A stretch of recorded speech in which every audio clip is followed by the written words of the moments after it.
He learned my schedule before he learned my name. The first time I noticed, it was something small, the kitchen pendant light trembling after I switched it off, like it had been touched a second before me. It was 10:03 p.m., and the house on Bel Air Road was a glass box cupping its breath. I'd tucked River into bed an hour earlier, read Goodnight Moon twice, and stacked the wooden animals by size like I always did: elephant, lion, horse, fox. The house smelled like eucalyptus from the canyon and that expensive linen cleaner their housekeeper swore by. I was halfway down the stairs when I saw him, Mr. Lennox, standing in the dark living room, the city's light stuttering across his profile like an EKG. I thought you'd gone," I said, trying to keep my voice in the polite register I use for wealthy strangers and skittish dogs. "I did," he said. "Then I came back." He didn't move closer. He didn't have to. The room shrank on its own. In the reflection on the window, he looked like a man made of night. Only his watch had the decency to shine. "You left the gate open," he said mildly. "Anyone could walk in." "I always lock it." "Not always." He said it the way you say, "I saw you," and mean, "I own the moment." He smiled, not kind, not cruel, amused. He reached past me and with 2 fingers steadied the trembling light until it stopped. My hand twitched toward the switch, then settled on my own wrist. River stirred upstairs. A tiny cough, a child's dry sound. My body angled toward the stairs before my brain did. "You're good with him," Mr. Lennox said. Eyes on me, not on anything that could be called human. "Most people turn children into schedules. You turn a schedule into a story he wants to be in." "Thank you," I said, "because that's what you say when a man who signs your checks notices the thing you're proudest of." He nodded toward the dark canyon beyond the glass. The coyotes yipped, thin and hungry. "You should be careful when you leave," he added. "There are things out there that look for soft habits." He let the silence settle for 3 beats, then smiled again and stepped back into his own reflection. "See you tomorrow, Elise." He shouldn't have known my name. I hadn't told him yet. If a man can say your name like he found it under your skin, how long until you hear him there, even when he isn't in the room? I didn't plan on Los Angeles. I planned on not being Connecticut. Home was a narrow yellow house in New London, with clapboard siding, a mother who forgot to finish sentences, and a father who shipped out and came back quieter every time. I was good at the soft sciences: how to read a room, how to calm a toddler, how to keep my own panic in a small box with a lid I could lift only when alone. I went to community college because I could afford it, took child development classes because people with credentials get invited into nicer kitchens, and followed a friend west because she'd promised the light would make me feel less like a moth. LA is coyote country and pretend country, and you learn quickly who can afford to make their pretending permanent. I cleaned Airbnbs at night, babysat in daylight, and answered an agency ad because Bel Air family seeks full-time nanny sounded like a sentence from a different life I could ask to borrow. The agency taught me to speak wealth, look people in the eye but not too long, say schedule, not routine, never call the cook a cook, she's a chef, or we do prepared. They told me not to promise longer than a year because people in houses with glass stairs have a way of deciding other people's lives are seasonal. The Lennox house sat on the wrong side of gorgeous: white plains and black steel lines and windows that pretended they were not there. The first interview felt like a museum tour. Mrs. Lennox, Sophia, met me in a white sweater that didn't dare pill. She was 35 in the way that suggests excellent moisturizer and 3 trainers.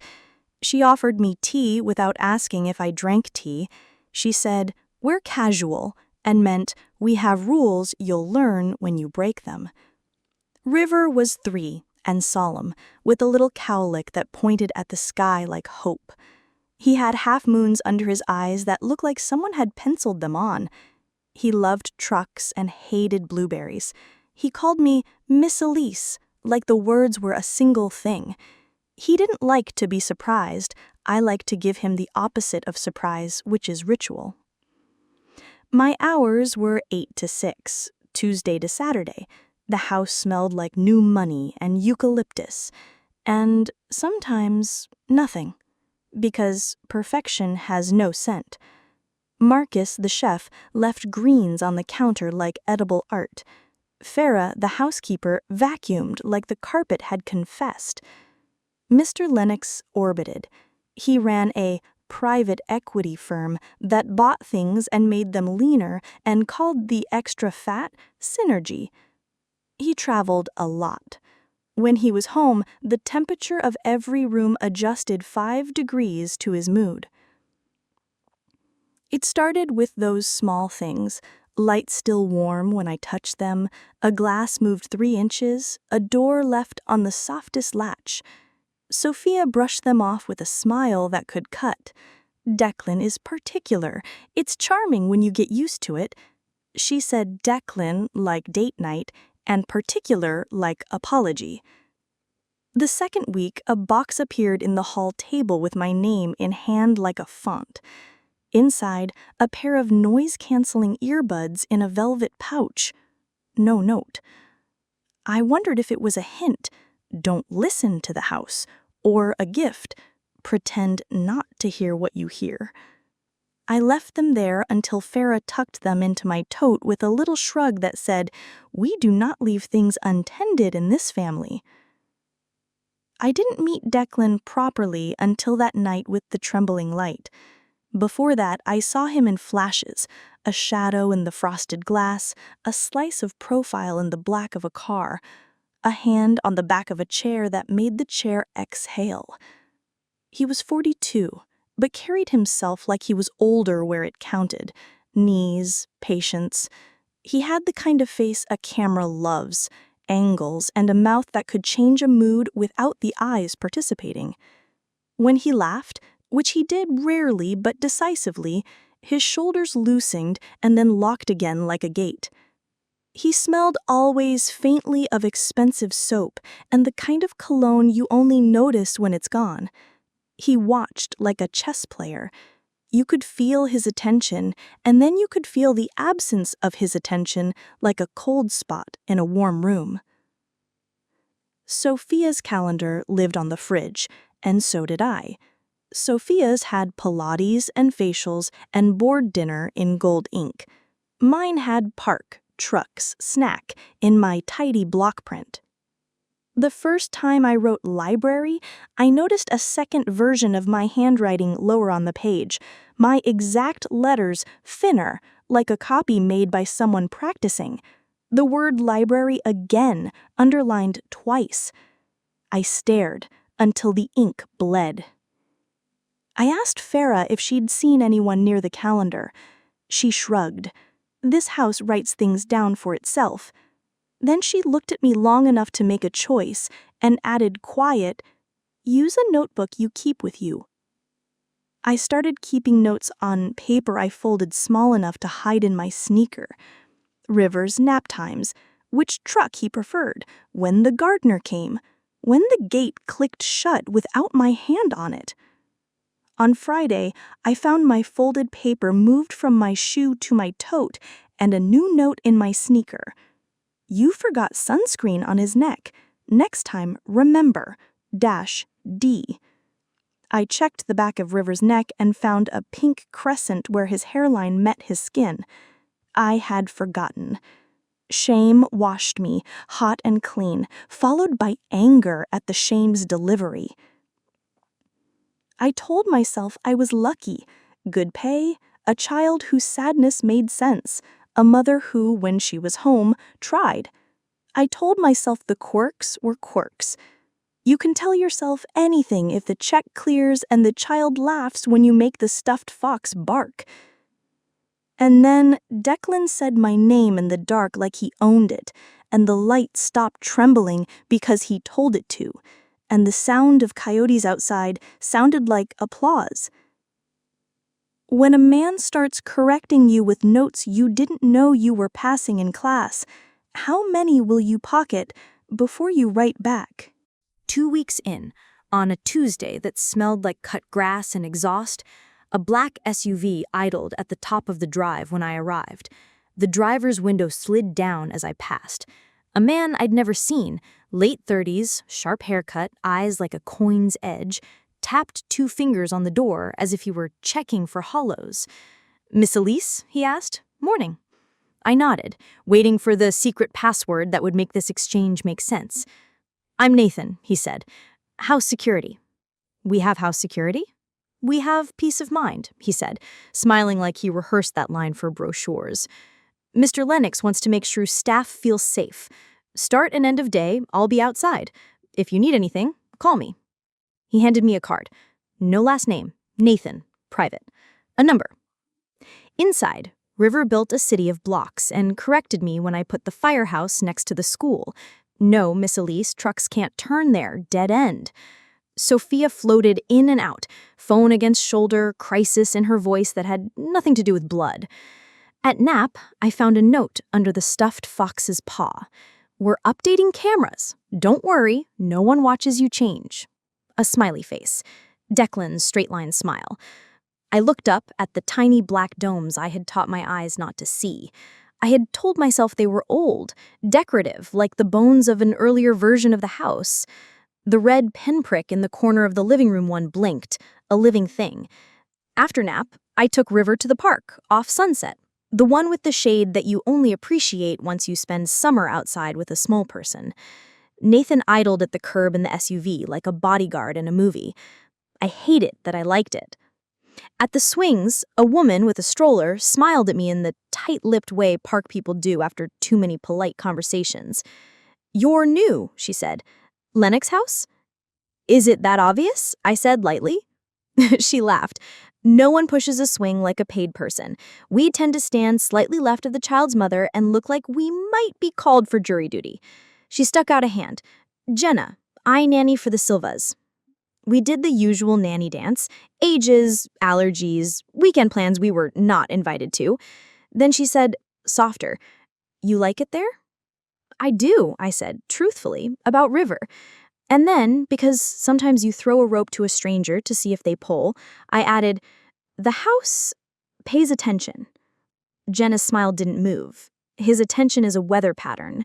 It's sunny until it isn't. She pushed the stroller with her foot and watched the baby's fingers flex. "He likes games." "What kind of games?" "The kind where only one person gets points." She nodded toward the SUV. "Nice car. Looks like you have a shadow." "I didn't ask for one." "No one does." Nathan followed us home at a legal distance. On the walk from the curb to the front door, my phone buzzed. A text from a blocked number. "Good instincts on the swing. Always stand where you can catch him if the chain snaps. D." I looked up. The living room camera's red dot was steady now. The kitchen smelled like lemon, like cover. That night, after bath, after 3 books and 2 songs and 1 negotiation about a 4th, I found a small gift bag in the mudroom with tissue that whispered when I touched it. Inside, a new pair of sneakers in my size. Same brand as mine, a model 1 step better. A note tucked in the toe. "Your left heel squeaks. You shouldn't have to announce yourself when you don't want to." D. The gift made me dizzy. The accurate intimacy of it. I touched the old sneaker's worn heel and felt the soft, humiliating gratitude of having been seen. I wrote a note back.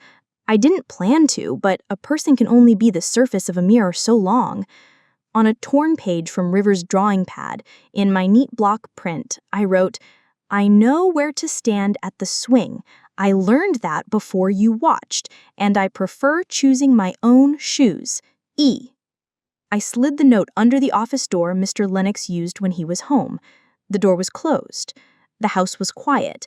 I could hear the pool filter hum, the kind of sound you'd only notice when you're listening to prove a point. 20 minutes later, a crisp white paper slid back, my name like a headline. Elise, it read, "You mistake this for surveillance. It's an experiment. Are you better with or without the net? I think you like the net. I think you were waiting for someone to hold it steady. D. An experiment? I looked at the word until it lost its meaning. A net. I pictured circus people with their perfect bodies and their practiced falls. I pictured a net pulled away at the last second by hands that wanted to hear the sound a body makes when it learns gravity by touch. If a man calls your life an experiment, how long until you stop trying to pass and start refusing to take the test?" The rules changed after that. I started finding small corrections where only I would look. The stroller brake adjusted to bite faster. The kitchen step stool moved 2 inches to the right to align with the counter seam. The bedtime playlist trimmed of the sad lullaby because he noticed I swallowed on Hush Now. He was leaving me a breadcrumb trail of I see you. There were bigger signs, too. Jenna texted me a photo one afternoon, Declan in the park, hands in pockets, watching from the shade like he'd been there long before the picture began. "Yours," she wrote, "or mine tonight?" I typed, deleted, typed. "Mine," I sent. Always. That evening, Sophia was late. River and I ate pasta at the Marble Island, tomato sauce bright against a surface that had never known a stain that survived. He told me solemnly that the horse and the fox were friends now. "Sometimes they're not," he added. "Sometimes the fox wants to play a trick." "Tricks can be fun," I said, and then regretted it instantly because tricks had taken on a new meaning in that house. After I put him down, I sat on the back steps and watched the canyon turn purple. The smell of chaparral and the freeway lifted together. The coyotes started their thin chorus. My phone buzzed. "Sit in the second chair from the left. The first is sun-cracked. You'll feel it snag your sweater. D." I stood and moved to the second chair because I don't like snags, and then I sat down again, furious at the compliance my body chose before my mind did. The next morning, Nathan wasn't outside. A different SUV idled there, windows black, engine a low cat purr. I texted, "Nathan?" and got, "Off today. You're safe. N." River and I went to the library. On the way home, an unmarked sedan followed us for 6 blocks and then turned off. In my rearview mirror, I caught the driver's eye. He smiled, friendly as a neighbor. When I parked, a yellow post-it was stuck to the gate, fluttering like a caught moth. "Gate alarm off 2 to 4 p.m. today. Renovation inspection. Don't worry. D." I did worry. The note meant someone can come in and it won't ring. I texted Sophia, "Renovation inspection?" She replied 15 minutes later, "Ask Declan." She added a heart as if that softened the deflection. Ask Declan. The house's instructions came now with the suggestion that I should accept the author. The first rule of his game was don't acknowledge the game. The new rule was name the player and keep playing. At 3, the doorbell did not ring. A man in boot covers walked through the kitchen with a clipboard and nodded at me as if we had been introduced. He smelled like insulation and mint gum. He didn't go near the renovation, a panel of the alarm near the garage. He walked instead toward River's room and stood in the doorway, just inside, and wrote for a long time, the way people write when the writing is meant to be seen. I stood between him and the room. "Can I help you?" I asked. Just checking airflow," he said. He pointed at a vent. "The system in this house, it's a masterpiece. Every room breathes how he wants it to." "Who wants it to?" He smiled. "The owner." After he left, I placed a chair under the door handle like I was a person who knew how to barricade. I felt ridiculous, then less ridiculous when I leaned in and heard the faintest shift of air as the vent ticked. At 6, Sophia rushed in with the smell of expensive florals and apology. "Is everything okay?" she asked, too brightly, eyes already on the fridge calendar. "An inspection came," I said. "Ah," she said, "Declan's comfort project." "What does comfort cost?" I asked. lighter than I felt. She didn't laugh. She said, "Less than discomfort." That night, when I got home to my studio in Los Feliz, there was a box on my doormat. Routed paper, no return address. Inside, my old sneakers with the squeaky heel, cleaned and relaced, and a note. "You're stubborn. Stubborn as interesting. D." I took the shoes to the dumpster behind my building, tossed them in, and then went back at midnight with a flashlight to retrieve them because I couldn't stand the idea of him in my head calling me careless. I started leaving my phone in the car when I arrived at the Lennox house because I didn't want his number to find me through towers and pings I pretend not to understand. On the third day I did that, I found a note tucked in the visor. Leaving it in the car doesn't make you less reachable. You know that. D. I said his name out loud in my empty car. Declan. It tasted like a dare. I breathed into my hands and smelled lemon cleaner, like the house had followed me. The push came at the end of that week. He waited until Sophia was at a dinner and River was stacking animals according to a logic only he knew. A chime sounded, one of the many, each tuned to a note you only hear when you're alone.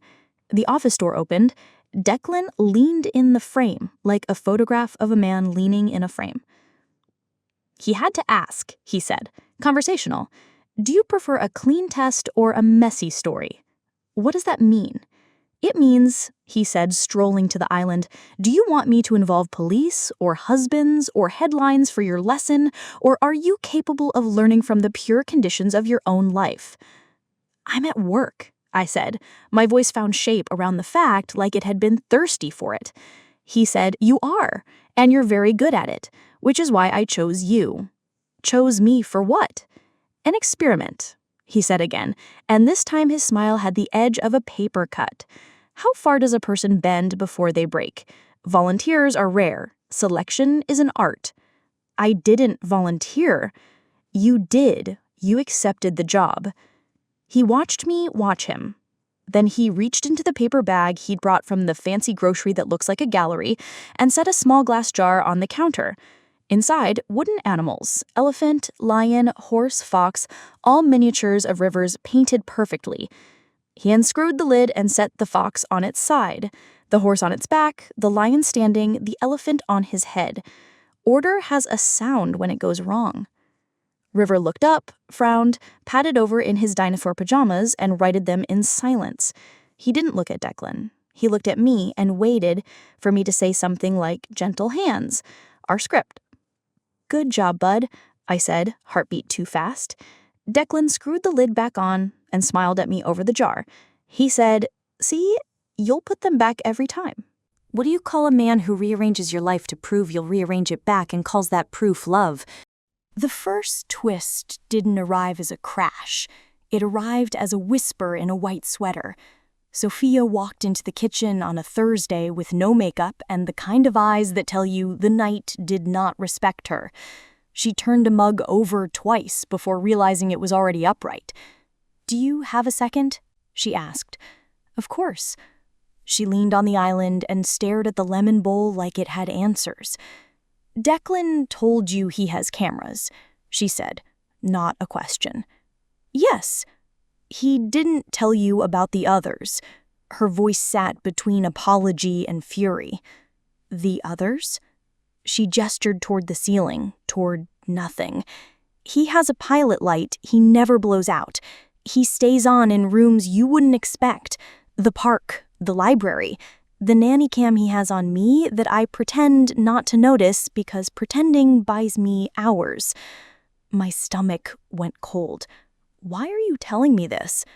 "Because you should leave," she said simply, "before it turns into a story you tell a therapist with new words. He likes you. That's a problem." "He likes to watch me," I said, trying to make the sentence less sharp and failing. "He likes to watch everyone," she said. "He thinks attention is love. He gives it like a punishment and a prize. Why don't you—" I started, then stopped because she looked at me like I was a child asking why waves go back. "Because leaving would cost more than staying," she said evenly.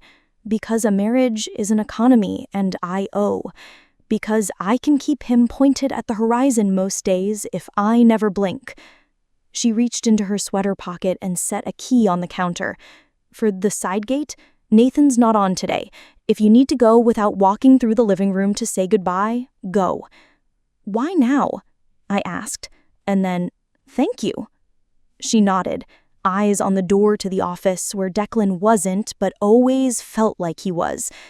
He told me about the sneakers, she said suddenly, like the words had been pressing behind her teeth. He thinks gestures erase control. He thinks if he labels it a game, it's fun. It isn't. That afternoon, Jenna sent another photo, a black SUV across from the park. Not Nathan's. Windows so dark they were portraitless. Still your shadow? She wrote. No, I wrote. Now it's mine. When River napped, I took Sophia's key and walked to the side gate. The lock turned smooth, new.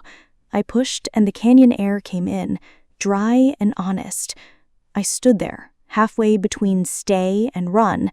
My phone buzzed. A text from the blocked number. Nice key. It suits you. D. I went cold, all the way to my hands. I looked up at the corner of the house at a spot so clean you'd miss it if you weren't being taught a lesson. A new black dot, under the eave, the tiniest I. I put the key back in my pocket. I went inside, lifted River from his nap when the clock said, not when my heart did, and went through the rest of the day like the second hand on a wall clock, ticking because the room expected me to. At pickup, Sophia stood at the door in her white sweater, hair scraped back, eyes too bright. Did you use it? She asked. No. She closed her eyes like she'd been holding them open too long. All right, then we'll do this the hard way. When someone inside the house tries to hand you the exit and you hand it back, do you blame the lock or the part of you that still believes the test can be aced? The days tightened. Declan's notes became instructions that pretended to be favors. Bring River to the canyon trail at 9:30 instead of the park. He'll like the lizards. D. Skip blueberries today, the shipment was off. D. Teach him to look both ways twice, not once, twice. D. Each came with the graciousness of a man who believes he is saving you time. Each tugged me into shape. I felt myself becoming sharper and smaller at once, like a pencil ground to a perfect point. At night, at my studio, I became someone who checks behind shower curtains and puts a chair under the doorknob of a door with a deadbolt anyway. I called my mother and told her Los Angeles was beautiful and my job was good, and I loved olives now, which was the truth and a deflection. She told me she dreamed of me in a house made of windows. Wear sunscreen, she added. Everything out there burns. Jenna stopped meeting me in the park. She said you're not safe to be near once, then deleted it and sent, busy today, with a sun emoji that looked like a bandage. Sophia started drinking her tea on the back steps where the camera didn't quite reach. He'll escalate, she said without looking at me. Men like him always escalate when the story stops surprising them. What happens then? Something expensive, she said, or something unfixable.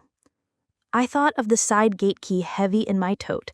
I thought of telling River we were going on a long adventure with nothing but a backpack and a stuffed fox.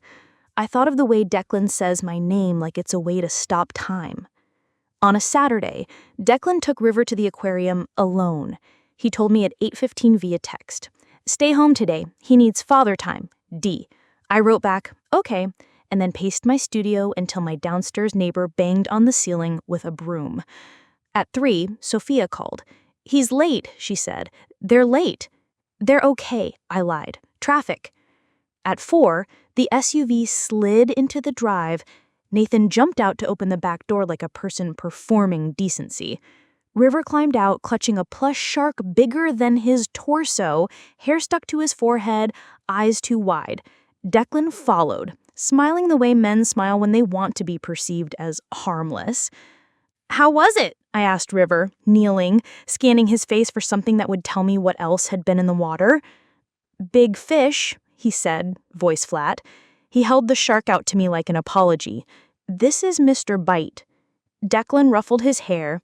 We had a chat about secrets, how some are good because they're private, and some are bad because they're heavy. What did you tell him? He told him there's a difference between privacy and hiding, and that you know the difference better than most. My mouth dried up. He's 3. 3 is when it starts, Declan said. He turned to River, lowered himself to eye level, and said, "Remember, 2 looks before you cross, and no secrets about the gate." River nodded solemnly. The words about the gate felt like a tag he hung on me. That night, I didn't sleep. At 2:13 a.m., my phone buzzed on the floor where I left it to prove I didn't jump when it vibrated. "Open your door," the text read. "There's something you should see. D." I lay still, considered ignoring it, then stood because ignoring things had begun to feel like stepping off a curb and trusting a car to miss. When I opened the door, the hallway smelled faintly like eucalyptus. A box sat on my doormat. Not brown this time, white tied with gray ribbon. Inside, a small black dome camera and a note, "So you feel safe when you sleep. I'll cover the subscription. D." I carried the box to the sink like it was something that had crawled into my life. I filled the basin with water and sank the camera. It bobbed once like a toy and then went under. An eye closing. I left it there. In the morning, I took it out, dried it, and put it in my closet because I couldn't throw it away without imagining his text, "Careless again," arriving like a clock. On Monday, I told Sophia I needed to go. I said I could stay 2 weeks to transition, that I'd write down every routine, every knob trick, every song that worked when words didn't. I said, I care about our son, but I can't keep playing a game I didn't agree to. She listened with that same hush that people use before they say yes and mean no. "All right," she said finally. 2 weeks. I exhaled. The house exhaled with me. For the first time in days, the lemon cleaner smelled like lemon and not like teeter. That night when I was leaving, Declan was in the living room again, a silhouette against the city. 2 weeks, he said, reading something in my face I thought I'd hidden. Yes. He tilted his head. "A shame," he said. "We were nearly at the interesting part." "I don't find this interesting. I find it abusive." He didn't flinch. He smiled, slow. "Words like that are good. They make you feel like a hero. Tell me, if I never touched you, if I never stepped closer than 3 feet, if I never raised my voice, but I knew your ways and improved them, would you call that harm or help? You're not improving me. You're seeing how much of me you can erase." He nodded. "So you do understand. If someone tells you what he's doing to you and calls it a compliment, is the revelation a mercy or a countdown?" I had a choice and no more time to practice choosing. I could end quiet, slip out with my 2 weeks' pay and a reference that would ring like a glass, at least was wonderful, and pretend I left on a whim like nannies do when the house has served its purpose. Or I could end loud, call the agency, call the police, call the woman who runs a blog where rich people's bad behavior goes to be named. Quiet felt safer. Loud felt like oxygen. I chose both because that's how I make decisions when the middle of me is split. I called the agency first. "It's not a good fit," I said, using the soft language we use when we want to stop a story without assigning villains. Cameras, notes, boundary issues. There was a beat of silence, then the whisper of an office door closing on the other end. "Elise," the coordinator said, her voice turning real, "we've placed there before. People leave sooner than they plan to. Do you want me to flag them?" "Yes," I said. "Flag them." Then I called Jenna. If the Silvas ever consider him for anything, I said, tell them no. "They won't," she said. "He only plays with his own toys." Then I called the police non-emergency line and asked, what counts as stalking if the person can afford to call it security? The operator gave me a number for a detective who said we could talk, bring texts, bring notes, bring a witness if I had one. I scheduled for Friday, 10 a.m. I wrote it in my notebook in a hand that shook and then steadied. That night, I slept with the key from Sophia under my pillow like a talisman. I dreamed of lizards and cameras and the jar of wooden animals. The fox on his side, the horse on his back. In the dream, I turned them all upright, and my hands kept moving, frantic, even after they stood, writing air. Once you decide to call the thing by its right name, how long until the thing decides to teach you a new vocabulary by force? The unraveling began with the day that looked like all the others. That is how unraveling happens, when the person pulling the thread is patient. I arrived to find River already in his shoes, jacket on, Mr. Bite under his arm. "Hike," he announced, solemn. Sophia said, eyes tired, sweater the same white as always, but somehow grayer. Dad says trail, Nathan will follow. Fresh air, reset. The canyon trail behind the house is a polite dirt line that pretends it is wilderness, while being within sight of houses that cost more than towns. The air smelled like sage and hot dust. A hawk made a sound that could have been a squeal or a warning, depending on whether you decide birds are dramatic or honest. We walked. River narrates his steps when he's nervous. Rock, big rock, stick, little stick, and I let his voice be the metronome.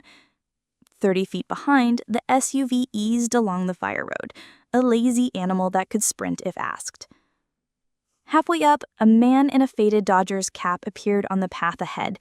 Not out of place, a local maybe, but wrong, somehow, like a misplaced piece in a borrowed board game. He smiled, friendly. "Sharp kid," he said, nodding at River. "Strong legs." I felt my body thick with no. "We're good," I said, cheerful, like a crossing guard. He stepped aside, palms out, see, cooperative. We passed. He looked at Mr. Bite and chuckled. "Watch the fox," he said conversationally, and I felt the hair on my arms rise because the phrase felt like someone had tapped the jar on my counter from 3 nights ago. At the bottom of the trail, Nathan waited by the gate that led back to the yard. "All good?" he asked. "Who was the guy in the cap?" I asked. Nathan shrugged, turning a ring on his finger he hadn't worn last week. "Neighbor. Tourist. The canyon's a mall. You want me to run him off next time?" "Next time there won't be a next time," I said. That afternoon, while River napped, soft snores, thumb at his lip, I stood in the kitchen and stared at the camera dome until my eyes watered. I said, quietly, "I have an appointment Friday." The red dot blinked, steady as a pulse. I didn't know whose. At 4, as I put River's shoes on for the park, the alarm chirped once. The chirp it does when the front door opens from the outside. Duty chirp. Announce yourself chirp. "Stay here," I told River. My voice didn't tremble. The house felt like a challenge coin flipped in slow motion. I stepped into the hall. The air smelled like cologne, sharper than Declan's usual. A man stood by the front door with a clipboard. "Inspection," he said, same as before. Airflow. "You were here last week," I said. He smiled, sloppy.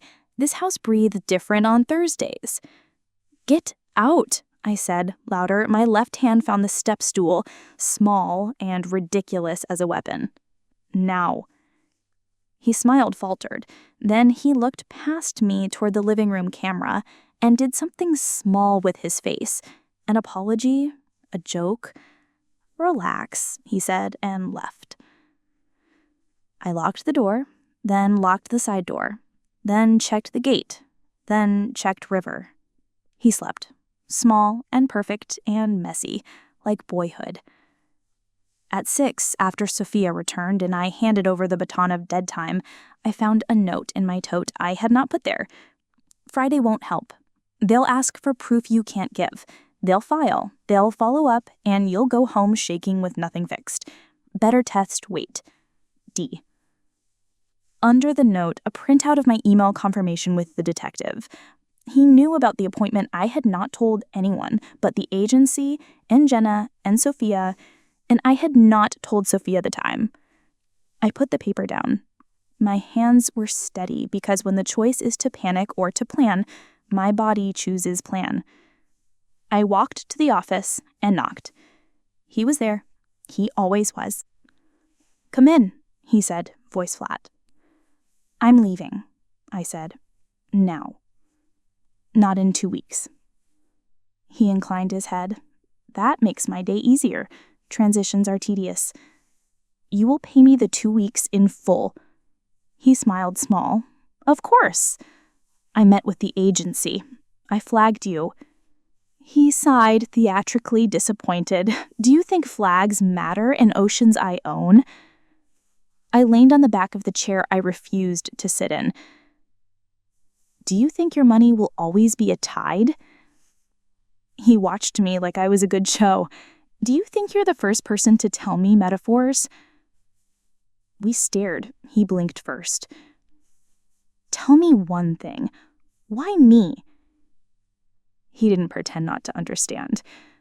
"Because you're careful," he said. "Because you write things down in a hand that makes me want to edit. Because you tilt toward duty and away from drama.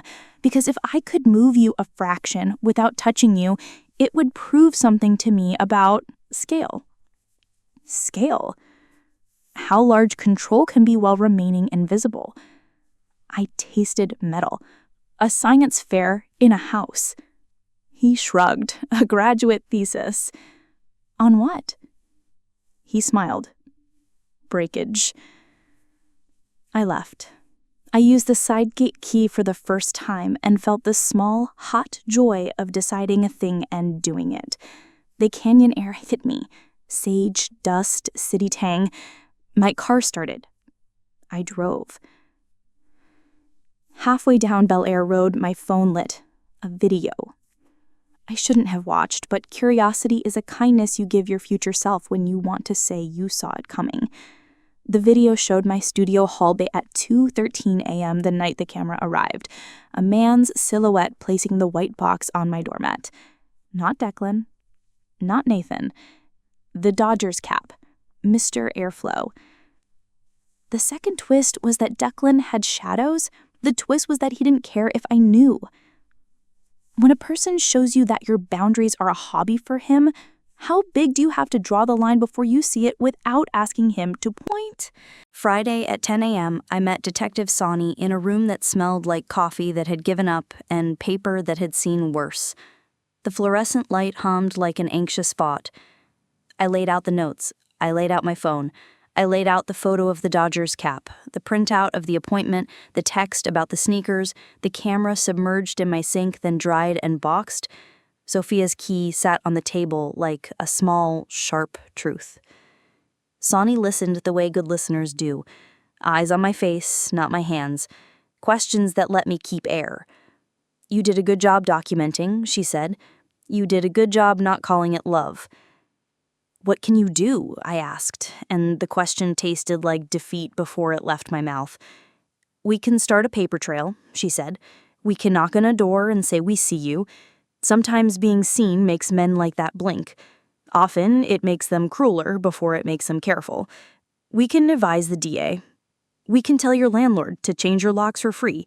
We can connect you to advocacy so you don't decorate this alone." "I don't want to decorate it at all," I said. My throat ached like I had swallowed a laugh and a sob at the same time. "Most people don't," she said gently. My phone buzzed.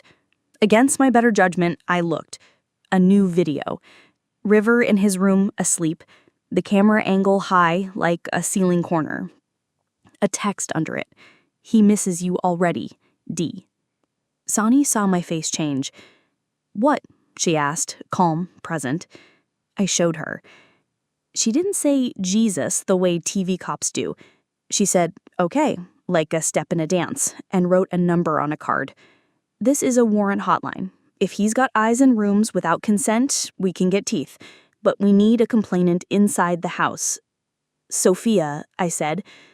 "Maybe. Maybe not." I left the station feeling tall and small. Tall because paper with stamps on it is armor, where I come from. Small because armor is heavy and I am tired. Outside, the day was the kind of LA winter that makes you think you could move here forever. Blue sky with its chest out, air like a clean sheet. On my windshield, under the wiper, a note. Not Declan's white, not Catman's yellow, a torn page from a child's notebook, with stars in the margins. Rivers. Miss Elise, the fox is tricky, but I am brave. A sticker of a whale, half peeled, curled like a smile. I sat in my car and cried the way people cry when they have to be quiet about it. Shake, breathe, shake. Then I called Sophia. She answered on the second ring. Voice too bright. Elise, I need to come by, to say goodbye to River. A hesitation, a calculation, a decision disguised as grace. Of course, she said. He's been asking. When I arrived, Nathan was gone. The SUV was gone. The house felt empty in a way that had nothing to do with bodies. Sophia met me at the door. Her sweater was gray this time, mercy-colored. He's in his room, she said, eyes glossy. He made you something. River gave me a jar. Inside, the wooden animals, right side up this time, standing neat. He had added a shark. Mr. Bite, he said proudly. He's friends now. Good, I said, because sometimes the cruelest thing a story can do is let you keep the gentleness in it. On the way out, in the hall, Declan stepped from the office. He looked at me like an author watching his character choose a different ending. Detective Sani, a good one. Tell her I say hello. Come to the station. Say hello yourself. He smiled. Why would I visit a place I already own from afar? Because sometimes rules still work, I said. He stepped closer, to 2.5 feet, not crossing his own line, and lowered his voice. You've become a better version of yourself. You're sharper now, more alive. You mean more afraid, I said. Same thing. That's what living is. Attention. You're welcome. I wanted to slap him. I wanted to spit. I did neither. I looked at him like you look at a rattlesnake on a trail. Honor the danger and don't give it your ankles. One day someone won't be careful enough. One day, he agreed lightly. I turned to go. Sophia's hand touched mine for the briefest second, squeeze, release, a Morse code for sorry I missed. In the driveway, behind a hedge trimmed like a math problem, a small black dome watched the gate like an eye in a storybook. I lifted the side gate key and with a small flick, pried the dome off its magnet and dropped it into the garden bed. The lemon tree leaves shivered with the insult. I looked back at the house and, for the first time, didn't feel like I owed it a goodbye. When the person who wrote your fear tries to autograph your growth, do you frame the inscription or light it? Resolution arrived as bureaucracy and sunlight. Detective Sani filed. The DA's office sent letters with seals. The agency refunded their fee to me with a note that said, "We're sorry," in a font that tried too hard. Sophia called twice and hung up once. The second time, she whispered, "Thank you." And I said, "For what?" And she said, "For leaving." I found work with a family in Silver Lake, where the windows are smaller and the laughter isn't. They don't own a canyon. They own a backyard with grass that grows wild around a wading pool. Their daughter likes worms and doesn't name them because she says they already have names we can't hear. When I say bedtime, she says 1 more page, and I say 2, and we both win. At night, in my studio, I still sometimes check the shower, put the chair under the knob, but I sleep. The eucalyptus outside smells like itself again, not like a note. I bought myself sneakers, the left heel squeaks, and I leave it. It is my bell. Jenna and I meet on purpose now. We sit at a coffee shop where the pastries have names you need to ask how to pronounce, and we trade small victories like recipes. She left the Selvas. "I prefer people who call me by my name," she said, "not help." Sophia and I text sometimes. She sends photos of River stacking animals, adding new ones, giraffe, bear. Once she sent a video of him looking both ways at a crosswalk twice and then grinning at the camera. She wrote, "He remembers." I wrote, he'll forget the rest. We both lied a little. Children forget, then remember differently. Declan sent one final note, hand-delivered by no one. You were the most promising. Thank you for participating. D.I. I pinned it to my corkboard and drew a fox on it with a Sharpie, then threw it away. Then I took it back out of the trash and put it in a file labeled evidence, because I have learned that throwing things away is not the same as being done with them. If resolution is a door that stays closed most nights, can you call it peace, even if you still keep the key in your pocket? I used to think safety was the absence of fear. Now I think it's the presence of options. A man with money played a game with my life and called it an experiment. He took my carefulness, the thing that makes me good at what I do, and tried to turn it into a leash. He told me I was better when he watched me. He said attention and fear were twins. He was wrong and a little right at the same time. Attention can save you when you point it at yourself, instead of waiting for a man like him to aim it at you. I am not braver now. I am just done mistaking kindness for compliance, surveillance for care, gifts for grace. I pay attention to who moves my step stool and to who notices when I put it back. I teach the girl I nanny for how to look both ways twice, not because a man instructed me, but because a street taught me, and I remembered that I am the teacher in the room. When a coyote yips in the canyon, I hear a wild thing saying, "Mine." When I hear my heels squeak, I hear also mine. The world can be both. Maybe the test was never whether I would break, but whether I would stop arranging the pieces he knocked over and start leaving some of them on their sides. I don't play his game anymore. When the light trembles above me, I steady it with my own hand and leave the room without looking back.